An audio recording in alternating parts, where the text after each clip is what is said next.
What's up, guys? I'm Gooner here to give you my preview for Liverpool versus Arsenal. Our first massive test, first of two massive games coming up for Arsenal, obviously. Liverpool at Anfield on Saturday, and next week we've got a small matter of a massive North London derby as well. A massive test for the lads after obviously winning their first two games against Newcastle and Burnley. Maybe not too convincingly, but still getting 3 points from both games. This is now where we will see where whether there has been real improvement. We've obviously seen it off the pitch with bringing some brilliant new signings. Now it's time to see whether the team have progressed since we did last go to Anfield, which I will get into. Obviously, last time we went to Anfield, we actually took the lead for Ainsley Mate the Niles. But then everything just, that first half, the rest of that first half, the concentration levels just dropped. Heads dropped, everything dropped really. And we went from being 1-0 up to 4-1 down in 45 minutes. And went on to lose the game 5-1. So it wasn't as bad as what it could have potentially been. But it was still very embarrassing nonetheless. And probably one of them, obviously the Europa final right at the end of the season and the last 5 games, before all of that happened, before April, that was the only real game where you're thinking that was the main deterioration of the team. Because obviously before that, under Wenger, you had loads of instances with United 8-2s and City 6-1s, Chelsea 6-0 at Stamford Bridge. I could go on. But that was the one main game under Unai Emery before May, that the deterioration happened. So I do think we've improved as a team, and I do really think we can give this Liverpool side a real run for their money. I don't think we can win. I don't think we're definitely going in as underdogs, and Liverpool are title contenders for a reason. They took Manchester City right down to the limit, of course, last year. And a lot of people don't think that they'll be able to reach that level again. I personally think they probably could have made a couple more signings, and they needed to do that to keep up. Just like City made a couple signings to make sure they would stay where they are. But only time will tell. They've obviously are the only other team in the Premier League who have got 2 wins out of 2. But let's talk about that. Liverpool. Don't get me wrong. I'll get into our defensive mistake or my worries about our defence in this game, based on what I've seen from the last 2 games that we've played in the league. But Liverpool, I do think there is something that we could target. I really do. Their backline, yes, they've got Virgil van Dijk, who is the best centre-half in the world right now.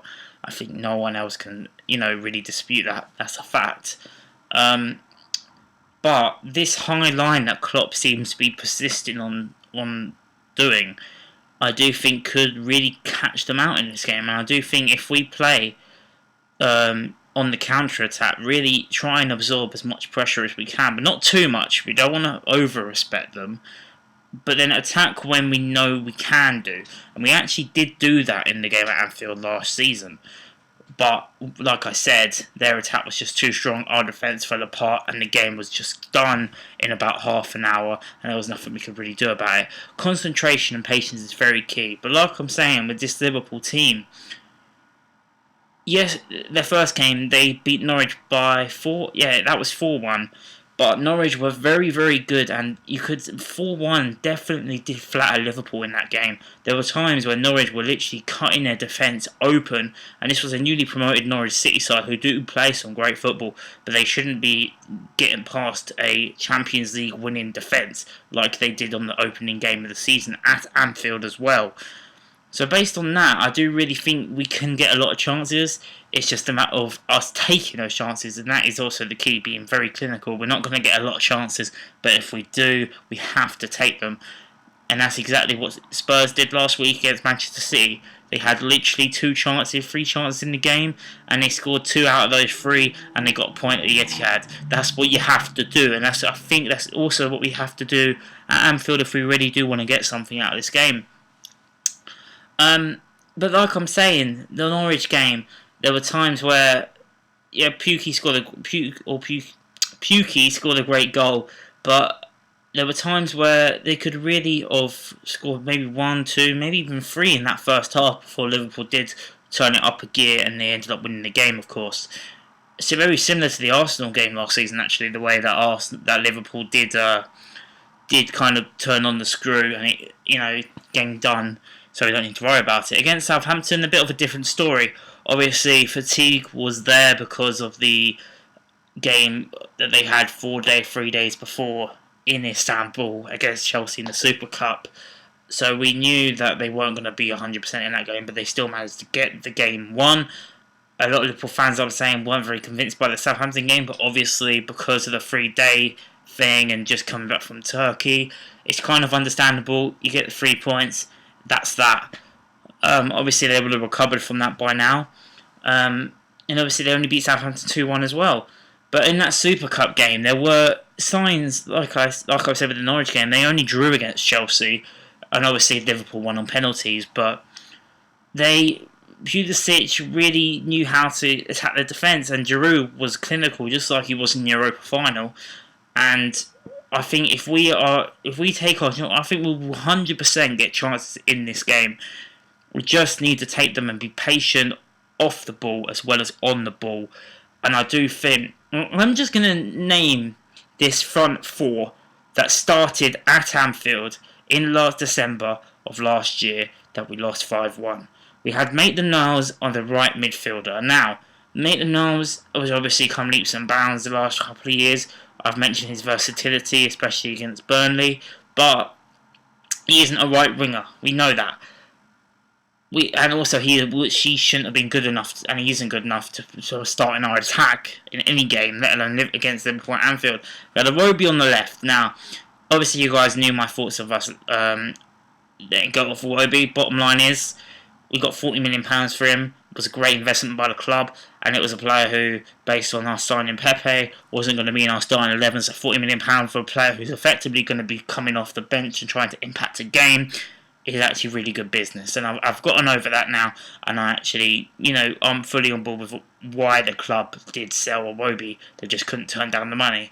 They had Ramsey in the cam position, which was at the time where I can't remember when the announcement was made, but I'm pretty sure by then we kind of knew what was going on with Ramsey. But Mesut Ozil was missing from that game, based on what I've researched and what I can remember. And we were playing Ramsey in the free role behind striker Pierre-Emerick Aubameyang. So there was no Lacazette. He was on the bench. He did come on for Aubameyang. And obviously we didn't have Pepe either. Unai Emery's come out in his press conference today and said Pepe's ready to start. We've got a full firing Lacazette who scored last week against Burnley. And we've got a firing Aubameyang who scored 2 goals in his last 2 games.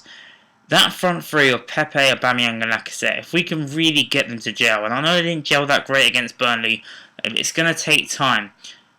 But this could be the sort of game with Ceballos behind those three that that 100% we could get something out of this game. I'm not trying to get too gassed because my heart says we can get something out of this game. My head thinks we're still going to get slapped. But I do think with the improvements that we've made in this club, I think the worst that could happen is potentially a 3-1 loss. And as long as we give 100%, I'm not going to be happy with losing, obviously. But if we give 110% and yet still lose to a Liverpool side who obviously have the better squad, they just won the Champions League, of course, and they're fighting for the league at the moment. We don't know what we're doing. We're definitely not fighting for the league, but hell, if we beat Liverpool at Anfield, who the hell knows what's going to happen? But like I said, not trying to get too gassed. I don't think there's no chance I can see us winning this game. I'd love us to win this game, and that's what I'm saying. As a fan, as a supporter, I've got to back my club, and I do really think we can get something out of the game. But as I've spoken about Liverpool, I'll get on to Arsenal's defensive misduties, if you will. Yes, we got past Newcastle. It's very unconvincing. But like I said in probably my Burnley preview and when I was kind of reviewing the Newcastle game, it was probably our weakest side we played this season based on the players that we were missing from the side. And it was just good that we got the win. But there were incidents where Joe Linton in that first half really could have punished us, and against a Salah, Mane or Firmino, they're going to punish us if we make those same mistakes that we did against Newcastle. And with the Burnley goal last week, David Luiz had a great game last week. However, he was at fault for that goal because he just left Ashley Barnes just on his own. He kind of zoned out a little bit, Luiz, and Barnes, the clinical striker that he is for them, put it in the back of the net. And if he can put it in the back of the net, Mane, Salah and Firmino will definitely do that. But I'm going to go on to my 1 to 11 now.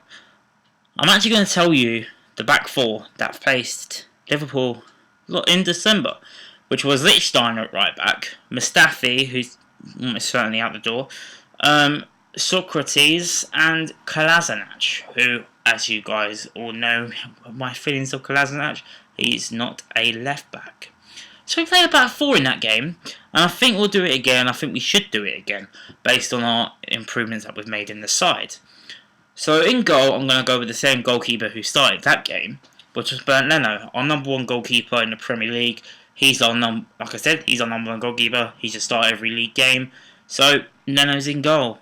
Fullbacks I keep the same as they were against Burnley. Monreal, I probably didn't give him enough credit. I probably gave too much credit to Luiz for how well Monreal was. At the end of the day, Monreal is a veteran player, and he's a player who's been, I think he's our longest serving player now, actually, after Jenkinson left, Koscielny left, and Ramsey left. I'm pretty sure he's our longest serving at the club now. So, I think he could do a job. I'm a bit worried with Mane and Salah running past Monreal, but it's going to happen. It's the only person we have there. I don't think Kolasinac is good enough as a left back. Turney's still out till October, we're hearing. So it's going to be Nacho Monreal. And at right back, it's going to be for exactly the same reasons. Ainsley Maitland-Niles, who's had a decent start to the season. Obviously, like I said, got the goal last season against Liverpool playing at right midfield or right wing. It was more than a wing, actually. And yeah, like I said, there's no one else really there. We sold Jenkinson. Bellerin's also out till October. There's a team user basically for you, the update. And yeah, he's all right, but there's nothing really else to say. Two centre halves, I go David Luiz and Socrates. I actually liked how they were as a centre half pairing. Socrates was a lot calmer with another experienced centre half next to him. David Luiz was brilliant, commanding the defence, and I think his leadership could be very key to our concentration levels possibly not dropping in this game. I think he would be very, very important to this game. Hence why I think he should start in the back four with Socrates. Now, the midfield, and I've said this for for the last two previews, because it's only been two other games in the Premier League, but my last two previews, I've said this midfield is a real dilemma. And it's something Unai Emery is going to have to...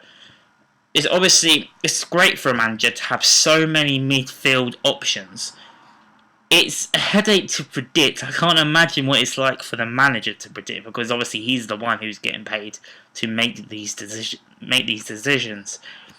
And it is a really tough decision to make. The midfield two that we had, was one we had a lot of faith in around the time we faced Liverpool, because I'm pretty sure for quite a while they were undefeated as a midfield two, and that was Lucas Torreira and Granit Xhaka, who massively got exposed in those half an hour flurry where Liverpool just dominated. Torreira, I think, looked a little bit out of his depth, although it was his one. I think that was his first quite bad game for the club in about 5 months.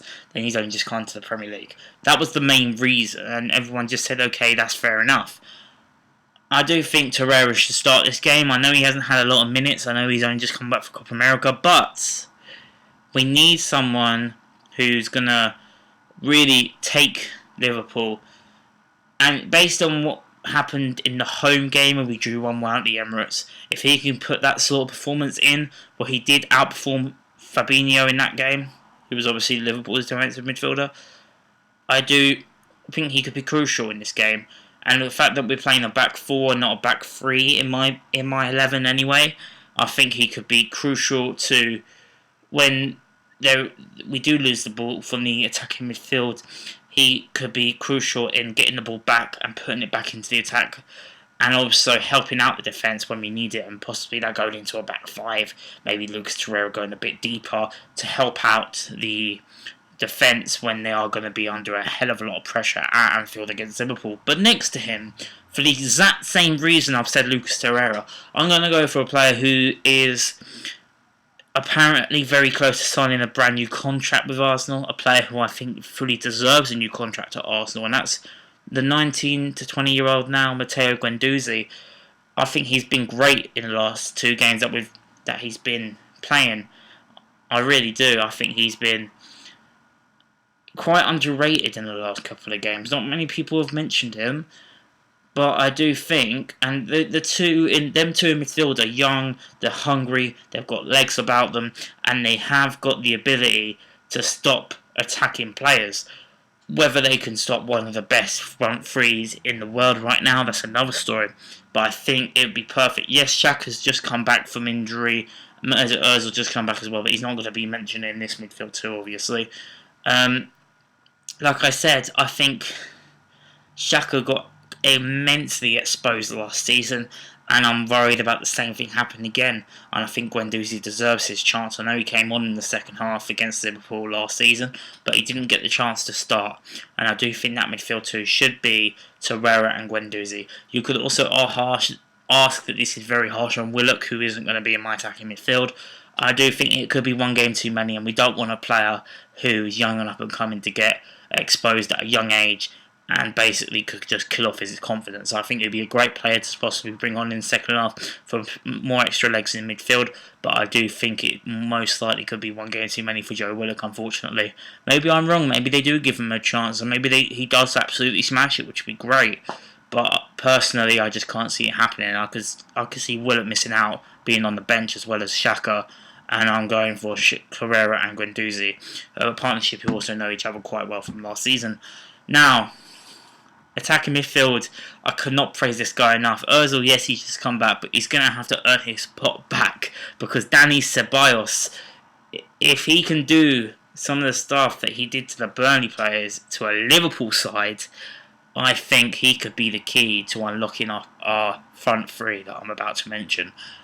The way that like I did compare him to Cazorla, he actually done a bit more in that game than what a Cazorla type player, or what Cazorla used to do. Dani Ceballos was actually running back like a Torreira, getting the ball back and then bringing it back into the attack.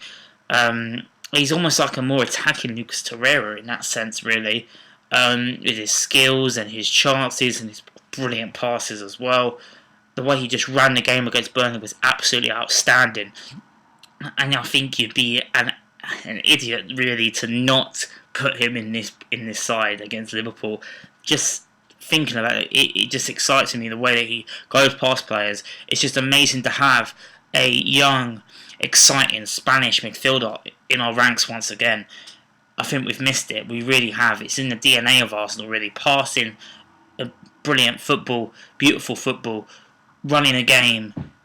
That is what Spanish players did at Arsenal, like Fabregas, like Santi, and I could just go on with Spanish players. But yeah, he's got to start this game, so I'm going for Dani Ceballos. Now the front three. Based on what Emery has said, Pepe is ready for this game. Laka and Oba both started, and I'm pretty sure Aubameyang, like I said, got about 60 to 70 minutes against Burnley, so he should be ready for the 90. Aubameyang's obviously ready for the 90, even though he's not a striker. That front three has got to be unleashed at Anfield. I'm going Aubameyang on the left. Unfortunately, not up front, but he will be on the left. That's the whole other story.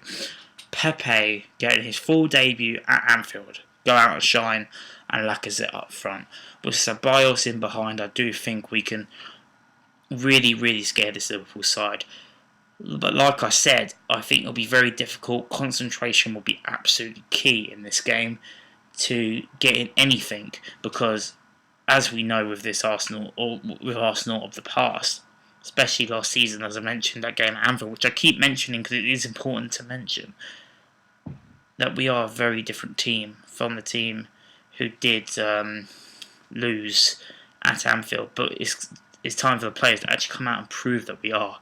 It's all well and good winning your first 2 games against the Newcastle team and a Burnley City. I do think the performances do have to up their level, but what Arsenal did do last season, bar this game, we did turn it up against the top 6. This was the one game that really we did get absolutely capitulated. Obviously, apart or not including that final, I'm on about in the league. We took it to Chelsea at the Bridge. We should have beaten Manchester United at Old Trafford. Yes, okay, we lost to Manchester City, but who didn't lose to Manchester City?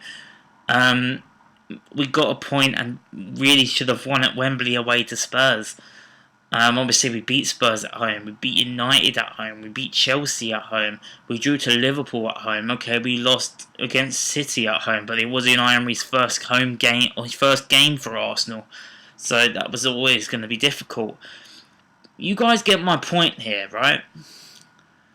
I don't think we will win this game, and I've said this already, but I do think we have the attacking prowess, and if we really do play this game right, know when to attack and know when to sit back, we can really take this game to Liverpool. And I really do think that. And I do think maybe a lot of people could be underestimating us in this game. I think it's an opportunity.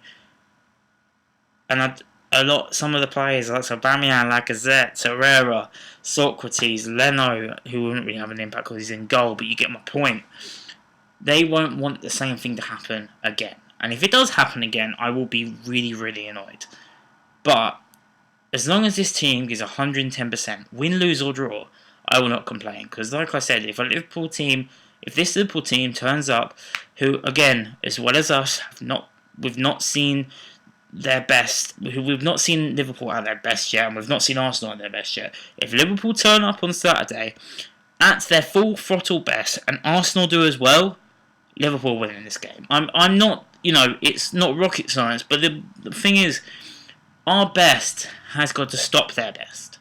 And if we can do that, we could get something. I do think it'll be a very, very close game. I'm hoping it'll be a close game. I'm hoping it'll be a good game of football as a football fan as well as an Arsenal fan. But obviously I want us to get something out of the game. I wasn't that optimistic, but after really analysing this and after really thinking about it and how Liverpool haven't been that great so far, and neither of us, but we are the only 2 teams in the Premier League to get maximum points out of our first 2 games. I actually think we could get a point. And like I said, even if we lose, if we give it 110%, but Liverpool just outscore, it'll be the case of outscoring.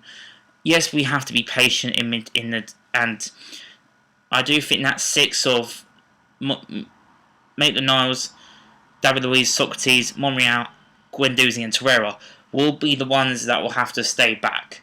And then you could unleash the 4 of Ceballos, Aubameyang, Lacazette and Pepe. They will be the ones who could counter-attack, exactly how Norwich did at Anfield. But difference is, our attack, no offence to Norwich, is far superior to theirs. In terms of Norwich, not Liverpool's. And I think if we do get chances, just like Spurs did at the Etihad, we just got to take them. And if we take our chances, we can definitely get something out of this game. But it all depends on which Arsenal turn up. If we go over there, expecting to be slapped, expecting to be rolled over, we will lose this game. And it will be another humiliation. But if we go up there, ready for the fight, no fear, who knows what's going to happen. That's what I think anyway. Let me know what you guys think in the comments down below. My quick score prediction, I'm actually going to go for, I was thinking 2-2. Like I said, my head thinks 3-1 Liverpool. My heart thinks 1-1 draw. So that's what I'm going to go for. I'm going to go for Liverpool 1, Arsenal 1. But let me know your predictions in the comments down below. Do you think if Arsenal turn up, we could definitely get something out of this game, or whether it will be another complete humiliation? Let me know down below. Like this video if you enjoyed, subscribe if you're new. I've been the True Gooner. Thanks for watching, and peace.